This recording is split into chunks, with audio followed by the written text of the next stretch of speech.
Hey, good afternoon, church. This is Pastor Jeremy. I just wanted to contact you with a short video before we get to this weekend with two things I think you need to know about. The first one is we have a snowstorm coming. I'm sure you've heard about the potential for a big storm this weekend, and it looks like it may again affect us on Sunday morning. We had to cancel last week's service. We may need to do that again this Sunday, and we're looking ahead and trying to decide what will be the best. At the end of the day, we just want to be safe, and so if the best thing is for us to not gather on Sunday morning, then we won't do that. But I do want to encourage you to remember that we are the church, and so we do have an opportunity in a time like this to be the hands and feet of Jesus to our neighbors.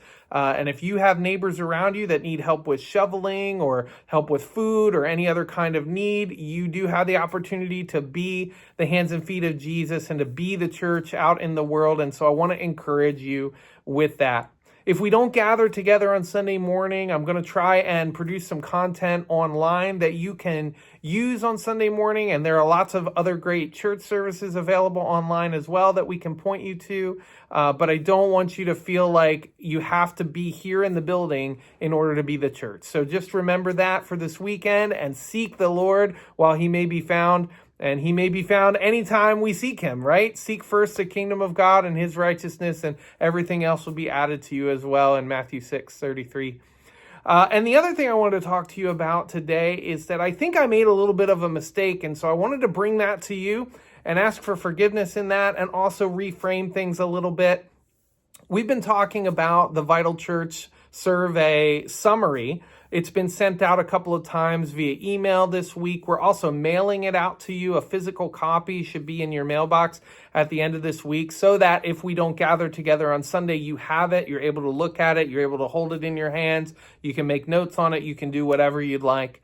But when I sent out an email about this summary, or sent out a letter rather, both on email and now in the physical form, at first, I had asked everyone to refrain from talking about it in public, private conversations before we meet together in a town hall setting to digest and reflect about it together. I had asked everyone just not to talk about it, and I think that probably wasn't the most helpful or even realistic thing to ask.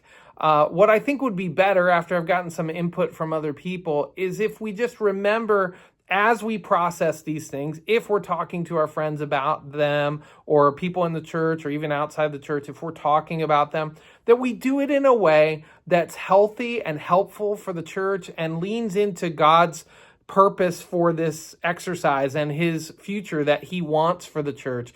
We want to avoid negativity or gossip around the information that we're dealing with. And so that was my heart when I asked people not to talk about it, was just the concern about any negativity that might develop from either misunderstanding the information or interpreting it in different ways. But I do think that we're all adults and we all want God's best for the church. We've agreed on that together as we've had worship services. We're seeking God's best for the church. You remember that? So with that in mind, I'm going to say to you that if you're talking about this information, let's just do it in a way that uplifts each other, that uplifts the church, and that leads into God's future for the church. Thank you for being the church. Thank you as this weekend comes. Thank you for any opportunities you have to go be the church out in the community, and also being the church as we work together around this information. Remember, we have a town hall meeting coming up on February 1st. Please plan to attend that because that is the place where we, in unity together, will be able to talk, listen to each other, hear one another, and hear what God is saying to the church through this information as we get ready to move forward together with some plans for future ministry. Thank you so much for taking the time to listen to this message. I look forward to seeing you, hoping it's Sunday. If it's not, I'll see you real soon. Have a great day, everyone.